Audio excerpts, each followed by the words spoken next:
Naomi Home presents the Glasgow Christmas Pine Tree Assembly video.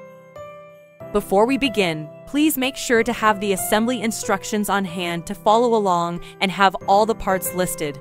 This artificial Christmas tree comes as shown with pre-assembled lighting that makes setting up that much easier.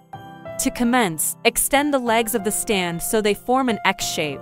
Thread the eye bolts into the stand. Insert the bottom section of the tree onto the stand. Then insert the middle section of the tree onto the bottom section. Now insert the top section of the tree onto the middle section. Connect the Christmas tree lights from the bottom section onto the middle section. Do the same for the middle and top section.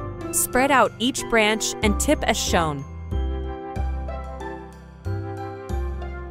Fluff up the tree and fill in any gaps or holes, and the tree will look more full. And there you have it. Your Glasgow Christmas pine tree is complete and ready for use. Thanks for watching. Please like, subscribe, and share for more Naomi Home content.